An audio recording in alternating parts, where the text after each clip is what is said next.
And I said this before, I'm saying it again, we're holding the line.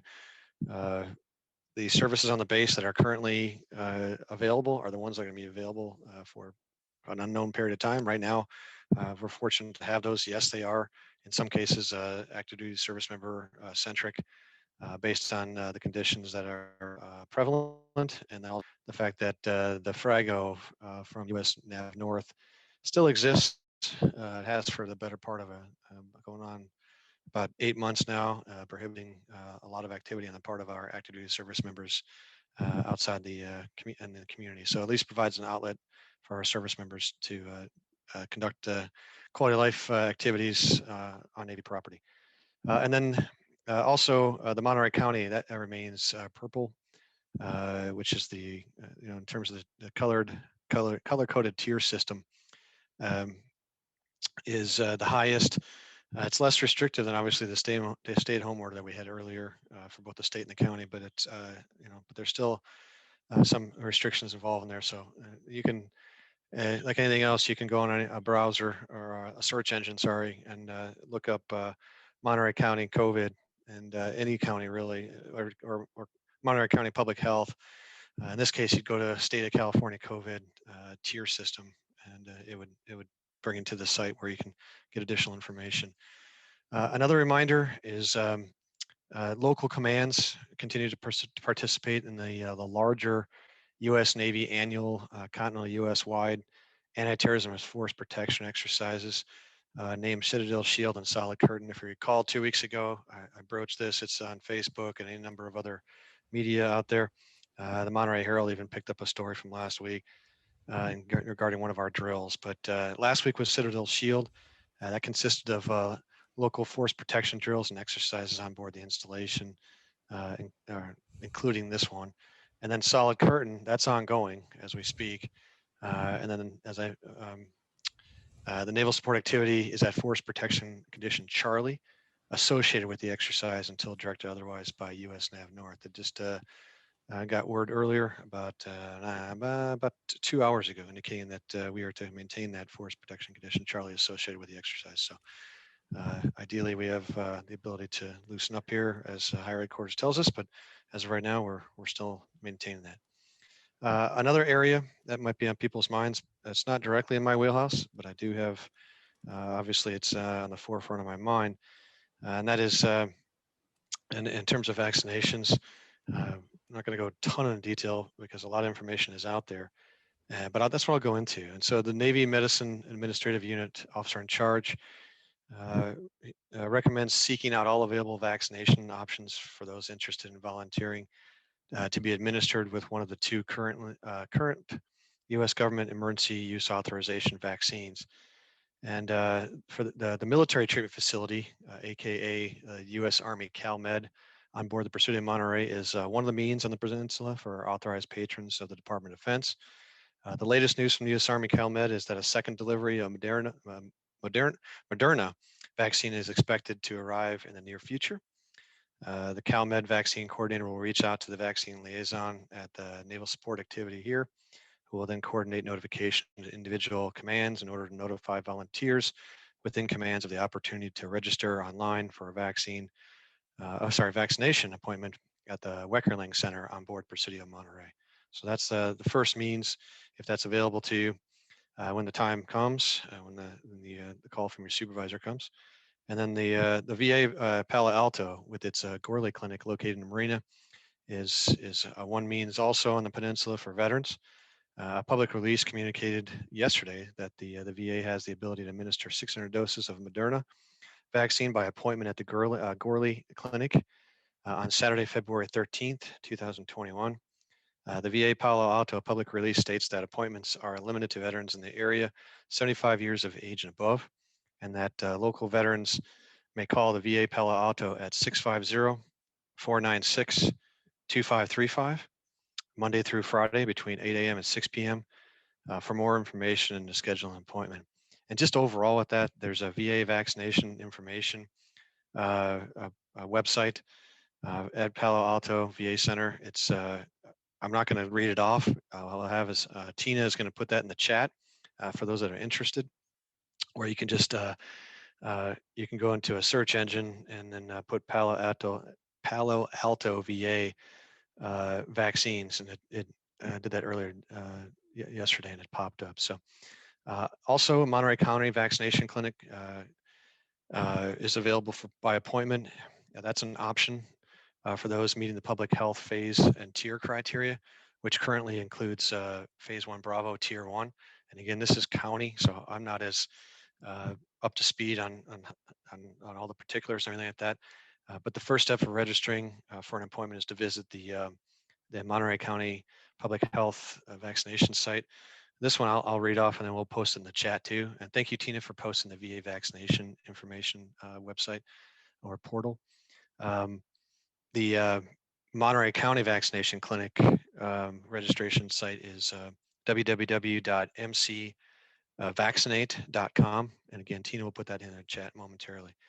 And then Monterey County public health officials announced earlier today, so this is recent news, for those who haven't seen it, that starting on 17 February, some county residents over the age of 65 will also be permitted to register for an appointment. So my understanding, up to this point, it's been phase 1 alpha, which was your healthcare workers, first responders, and then also then it went to tier 1 or phase 1 Bravo tier 1, which was 75 years and older. And now they're starting to work their way down into the follow-on tiers. So if you're interested in registering for an appointment and volunteering for one of the vaccinations, there's the site information. There you go. It's Tina was kind enough to put that www.mcvaccinate.com in the chat. And then also in addition, I don't have a lot of fidelity on this because it's just, it's kind of all over the map in the sense that it's really up to your individual prerogative and your own means to look to research it and talk to your healthcare provider. But some providers, such as hospital-related county and local medical clinics, as well as some of the pharmacies, have received vaccine and may be providing additional registrations within their own lifelines. So, if you're interested in getting it, just like the officer in charge of the Navy Medicine Administrative Unit here locally says, seek out all those available vaccination options, and then go with the one that you'll feel most comfortable with, the one that maybe provides the first opportunity, and then and coordinate that with them. So in terms of other items, just a reminder that next Monday, the 15th of February, is a holiday. And then as such, some quality services are closed, like the fitness center, the NOFs here on the installations for active duty. So hopefully it's a beautiful day. I did hear that there's precipitation coming after this beautiful weather here today. But with that, I will hand it off to Kyle, our Fleet and Family Readiness Director, for any updates on his end. Kyle? Thank you, sir, and good afternoon to NSA Monterey. Once again, this is Kyle Rodas, Quality of Life Director. Only real update that we have is the SecDef guidance that came out regarding mask wearing on the installation has impacted our customers who are authorized to use the gym, which are our active duty folks. The additional requirement is that you will have to wear the mask while exercising in the cardio room there. Before, if you were in the cardio area, you did not have to wear a mask while you were doing cardio, but you will now, with the new guidance, have to use that mask. We have asked the question up through CNIC to find out if there'll be any updates to that, but in the meantime, we need to follow the guidance as it's been put out. We're waiting to hear more, and if that changes, we will let you know. I did also see that Colonel Chung did put out similar guidance for the housing areas that the Army does oversee regarding the mask usage, to include having to wear them when you're outside walking with your family or you're running in anywhere on federal property. So that guidance does extend to any federal property. So that's just an FYI for you and the community. There's information available on their Facebook page as well as their website. Otherwise, our services are still about the same that they've been. No real changes. We are looking forward to getting through the vaccine evolution and seeing how that impacts our ability to open operations further.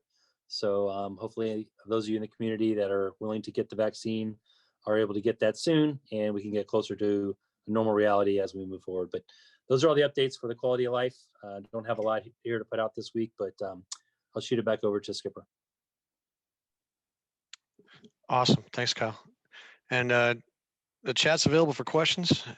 If you have anything, I will take the opportunity if you're coming up with any questions. I'll dive a little bit more into the use or the updated policy or directive in terms of use of face coverings and such. Uh, Unlike my colleague, I did not put out just like we didn't earlier either, or my predecessor here at the Naval Support Activity. We didn't put out a post order, as the Army would call it. Here it'd be a NASM instruction or Navy Support Activity Monterey instruction or a note.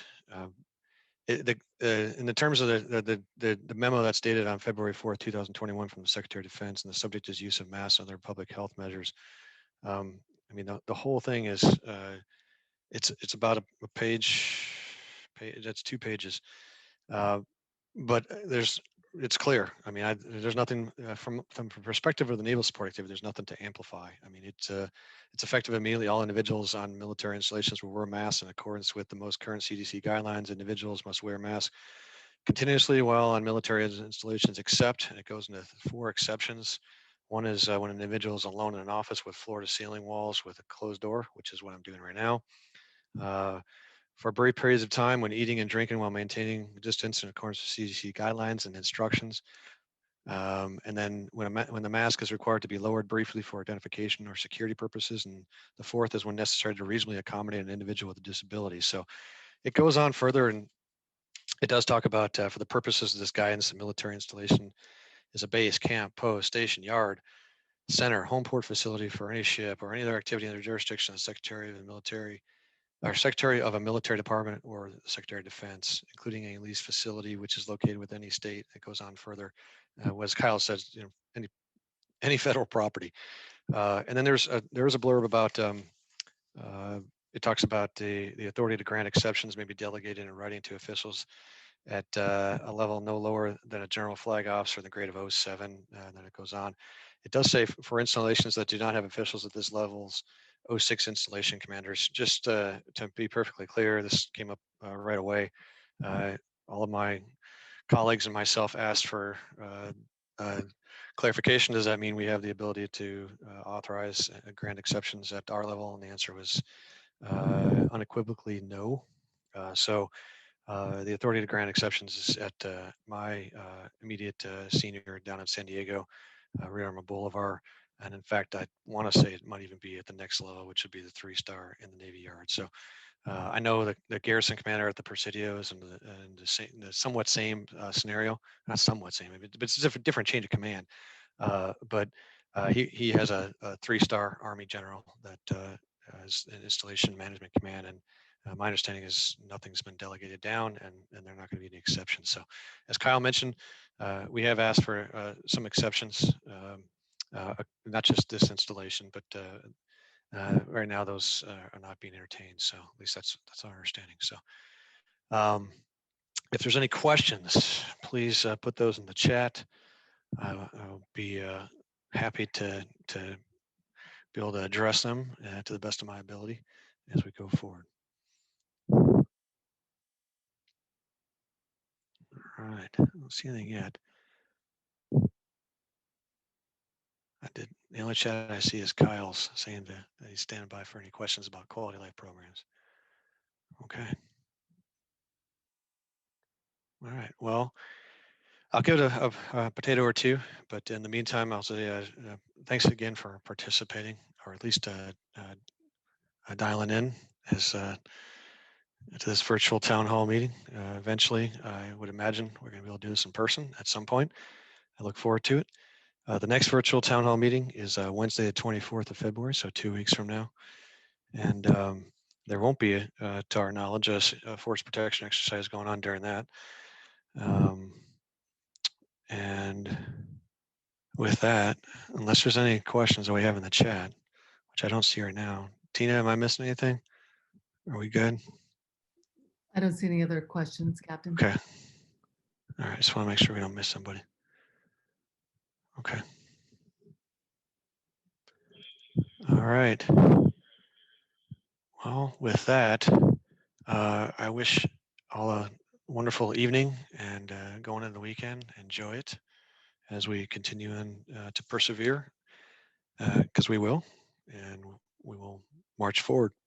So thank you everybody for attending, and have a good rest of your day.